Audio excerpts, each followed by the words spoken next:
کا مجھے موقع دیا۔ بدقسمتی سے جو میں بات کہنے جا رہا ہوں، پاکستان کی تاریخ میں ایسے عناصر، ایسے موقع بہت کم آئے ہیں۔ لوگ فتنہ فساد کرتے آئے، مگر کوئی خود کو مسلمان کہے اور آج بڑھتے جا رہے ہیں۔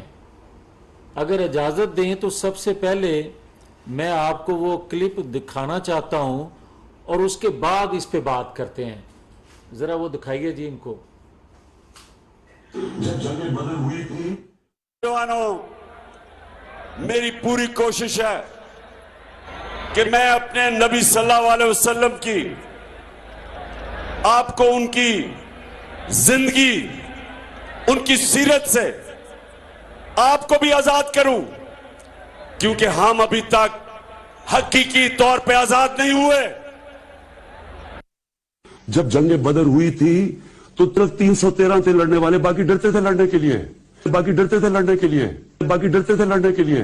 ان کے جب اب اللہ کے حبیب تھے، اللہ قرآن میں کہتا ہے میرے حبیب تھے، لیکن ان کو جب مشکل وقت 10 سال میں صرف 40 لوگ مسلمان ہوئے تھے، کیا کیا مشکلوں کا سامنا نہیں کرنا پڑا۔ لوگوں نے مذاق اڑایا، ذلیل کیا، آسٹرسائز کیا، ذلیل کیا، آسٹرسائز کیا۔ پیغمبر اللہ کے آئے، لیکن وہ ہیومن ہسٹری میں ان کا ذکر ہی نہیں ہے، بڑا کم ذکر ہے۔ حضرت موسیٰ کا ہے لیکن حضرت عیسیٰ کا تو ہسٹری میں ذکر نہیں ہے۔ تو میں سمجھتا تھا کہ اللہ مجھے بھی ایک مشکل وقت سے گزار رہا ہے، میری تیاری کروا رہا ہے، جس طرح اس نے نبی کی تیاری کروائی، میری تیاری کروا رہا ہے جس طرح اس نے نبی کی تیاری کروائی۔ میرا کوئی ایمان نہیں تھا اللہ میں، میرا کوئی ایمان نہیں تھا اللہ میں، میرا کوئی ایمان نہیں تھا اللہ میں۔ میں جس طرح مسلمان ہوتے ہیں، جمعے کی نماز پڑھ لی تو کبھی صبح کی نماز، کوئی روزہ رکھ لیا تو پاکستان میں نہیں تو نہیں رکھا۔ میرا ایمان نہیں تھا اللہ میں، میرا ایمان نہیں تھا اللہ میں، میرا ایمان نہیں تھا اللہ میں۔ جو میاں والی کی گرمی ہے، میں آپ کو یقین دلاتا ہوں کہ خدا نہ خواستہ اگر اللہ نے مجھے دوزخ میں بھیج دیا، مجھے گرمی نہیں لگے گی، دوزخ میں بھیج دیا مجھے گرمی نہیں لگے گی۔ والد صاحب جمعے کی نماز پہ پڑھنے پہ لے جایا کرتے تھے زبردستی، ان کی عزت کرتا تھا اس لیے میں چلا جاتا تھا، اور پھر عید کی نماز، لیکن اس کے علاوہ میرا کوئی ایمان نہیں تھا۔ دو چیزیں پہلے آئی تھی۔ 622 میں نبی صلی اللہ علیہ وسلم ہجرت کر کے مدینہ گئے، اور پہلے 5 سال بڑی مشکل سے امت مشکلوں کا سامنا کرنا پڑا، سروائیو کیا، کوئی خوشحالی نہیں تھی۔ نبوت حضرت محمد رسول اللہ صلی اللہ علیہ وسلم رسول اللہ صلی اللہ علیہ وسلم بحیثیت خاتم النبیین، بحیثیت خاتم النبیین، نبیین، روز قیامت، روز قیامت، اور قرآن پاک و سنت کی، اور قرآن پاک اور سنت کی جب جنگ بدر ہوئی، اب دیکھیں، بدقسمتی خاص طور پر ہم جو لوگ یہاں اس کو دیکھ رہے تھے، اس کے کلپ اور اس کے گفتگو سن رہے تھے، یہ ہمارے ملک کو دین سے دور سیکولر لبرلزم کی طرف لے کر جو جانا چاہ رہا ہے۔ کیا پاکستان ان مقاصد کے لیے بنا تھا؟ کیا لوگوں نے قربانیاں جو دی تھیں وہ الگ پاکستان کے لیے؟ اور کیا یہ اسلامی جمہوریہ پاکستان ہے؟ اور کیا آج جو یہ بات کرتا ہے کہ، اور میں نے تو، اور میرا قرآن، آپ کا قرآن کہتا ہے کہ رسول کریم صلی اللہ علیہ وآلہ وسلم پیغمبر، قرآن کہتا ہے کہ ان کی سیرت، ان کی زندگی آپ کے لیے ایک بہترین نمونہ ہے، اور یہ کہہ رہا ہے کہ میں رسول کریم صلی اللہ علیہ وآلہ وسلم کی سیرت سے، تعلیمات سے آپ کو آزاد کراؤں گا۔ اب اسی طرح دیکھیں کہ پوری قوم، اجماع امت، سب کا یہ کہنا ہے کہ 1,24,000 پیغمبر دنیا میں تشریف لائے. یہ کہتا ہے 1,40,000. یہ کہتا ہے کہ حضرت عیسیٰ علیہ السلام کا تو ذکر نہیں ہے کہیں، جبکہ ہمارا قرآن پاک کہتا ہے کہ حضرت عیسیٰ علیہ السلام نے کہا کہ میرے بعد جو پیغمبر آئیں گے ان کا نام احمد ہوگا. اور آپ یہ دیکھیں کہ ہمارے قرآن میں ایک پوری سورت مریم وہ حضرت عیسیٰ علیہ السلام کے حوالے سے ہے. تو پھر یہ کہتا ہے کہ اگر کوئی شخص، خاص طور پر جو ابھی کلپ آپ نے دیکھا، جو اوتھ کے وقت یہ خاتم النبیین نہیں کہہ سکتا تھا اور جو اوپر سے چہرے سے مسکرا رہا تھا، اس کی مسکراہٹ کیا بتا رہی تھی؟ آپ یہ دیکھیں کہ یہ کہتا ہے کہ جس نے میری بات کو انڈوس نہ کیا، حمایت نہ کی، میرے پیغام کو آگے نہ پہنچایا، اس نے شرک کیا. جبکہ اللہ کی صفات میں کسی اللہ کے بنائے ہوئے بندے کو شامل کرنا ہی ایک شرک ہے. اور حقائق یہ ہیں کہ ہر نبی، ہر پیغمبر جب آیا تو اس نے پہلی دعوت شرک کو رد کرنے کی دی. اور اس کے وزیر یہ کہتے ہیں کہ قبر میں پوچھا جائے گا، سوال ہوگا کہ آپ نے عمران خان کی حمایت کی یا نہیں. تو پھر اسلام کی بنیادی چیزوں پر جو وار کیا جا رہا ہے، یہ قادیانیت کو پروان چڑھایا جا رہا ہے.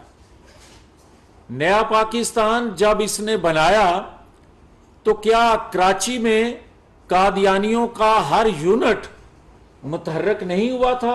کیا یہ محض اتفاق تھا؟ اور کیا ایک پروفیسر کے دباؤ میں مینجمنٹ، لاہور مینجمنٹ یونیورسٹی کے طلباء کو سرکاری پروٹوکول سے ربوہ لے کر جانا اور وہاں قادیانیوں سے ان طلباء کو زبردستی دباؤ میں لا کر یکجہتی کا اظہار کرنا، کیا یہ بھی محض اتفاق تھا؟ اور کیا عمران خان غیر ملکی میڈیا کو اقتدار میں آنے سے پہلے یہ کہتا نہیں تھا کہ میں اقتدار میں آیا تو قادیانیوں کو مذہبی آزادی ہوگی؟ ہر ادارہ وہ سوچے اور اپنا رول ادا کرے. یہ فتنہ اگر چل نکلا تو پاکستان میں ایسی خون ریزی ہوگی، ایمان رکھنے والے اور ایمان کمزور ایمان کے ان کے درمیان جو یہ چاہتا ہے. اور میں ایک اور بات کہنا چاہتا ہوں، اور یہ بڑی بدقسمتی سے جو میں کہنے جا رہا ہوں، کہ دیکھیں ہمیں ریاستی اداروں کا بڑا احترام ہے، مگر عوام اور سیاسی جماعتوں کے لیے دوہرا معیار قبول نہیں ہوگا. اور اگر قانون کے مطابق اس کو لگام نہ دی گئی تو شدید عوامی رد عمل آ سکتا ہے. کسی کے دباؤ میں آئین قانون سے ماورا عمل قبول نہیں ہوگا، چاہے آج ہاتھ گریبان سے پاؤں کو کیوں نہ چھو رہا ہو. سب کو معلوم ہے کہ کسی کا غلام اب کس کی غلامی کرنے کے لیے کہاں کہاں مارے مارے پھر رہا ہے. اور یہ بھی سب کے علم میں ہے کہ نوکری کے لیے پہلے تو اس کا سارا انحصار پاکستان کی سلیکشن کمیٹی پہ تھا، اور اب مایوس ہو کر یا زیادہ انحصار امریکی سلیکشن کمیٹی پر یہ کر رہا ہے. یہ بھی سب کے علم میں ہے کہ بھائی اگر آپ کہتے ہیں کہ یہ پاپولر ہے، تو اگر پاکستانی قوم کی تکلیفوں کا، پاکستانی قوم کی جو محرومیاں ہیں، اگر ان کا تذکرہ جن الفاظ میں ان 4 ماہ میں یہ کر رہا ہے اور جس طرح اداروں کو للکار رہا ہے، یہ عوام کی نفس پہ جس طرح ہاتھ رکھ کے گفتگو کر رہا ہے اور میڈیا جس طرح کور کر رہا ہے اور جس طرح ادارے اس کا نوٹس نہیں لے رہے، تو پھر بھائی جان محمود اچکزئی، پھر آپ بھائی جان منظور پشتین کو بھی یہ موقع فراہم کر کے دیکھ لیں. یہ تو 4 ماہ کے بعد آپ کو اتنے بڑے اجتماع یا مقبولیت کی باتیں ہو رہی ہیں جو 4 ماہ پہلے نہیں تھیں، تو وہ 2 ماہ میں آپ کو یہی مقبولیت کا پیمانہ آپ کے سامنے رکھ کے دکھا دیں گے. پھر سوچنے کا مقام یہ ہے کہ عوام کس کرب میں ہے، عوام کن محرومیوں کا شکار ہیں جس کی وجہ سے لوگ یہ باتیں سننا چاہتے ہیں، مگر ہم وہ باتیں ہلکی آنچ پہ کرتے ضرور آئے ہیں، مگر کرتے رہے ہیں اصلاح کے لیے، جنگ کے لیے نہیں. مگر یہ جو حملہ آور ہو رہا ہے، اس طرح اگر حملہ آور ہونا ہے تو پھر بھائی جان یہ پیمانہ ہے تو پھر سب کو موقع دیا جائے، پھر دودھ کا دودھ پانی کا پانی ہو جائے گا. مگر میں عرض کرنا چاہتا ہوں، جسٹس شوکت صدیقی صاحب نے جو کہا کہ 3 اداروں نے مل کر اس بت کو تراشا، تو 4 ماہ کے اندر نظر تو یہ آ رہا ہے کہ ان میں سے کہیں کسی جانب سے اب بھی اس طرح کی سرپرستی تو نہیں کی جا رہی. یہ سوال قوم کے ذہنوں میں ہے، اور اداروں کے اندر بغاوت کروانے کے لیے نت نئے سوچے چھوڑنا، اور خاص طور پر ان 4 ماہ کے اندر، اور اس کا نوٹس نہ لیا جانا، کیا ہم اسی طرح سوچتے اور سوتے رہیں گے؟ میں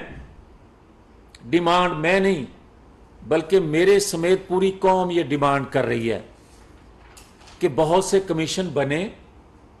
اب ایک پارلیمانی کمیشن بنے جو جاوید ہاشمی سے جسٹس شوکت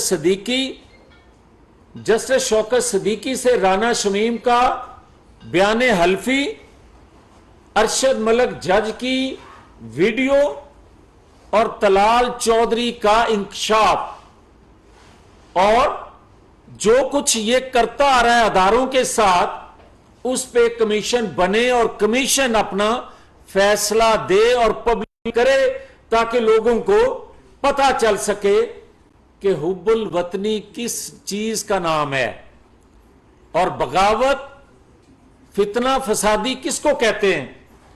تو میری ڈیمانڈ ہے اور میرے جیسے پاکستانیوں کی ڈیمانڈ ہے کہ شریعت کورٹ کو از خود نوٹس لینا چاہیے جو دین کے حوالے سے یہ گفتگو کر رہا ہے، ورنہ فساد پھیلے گا.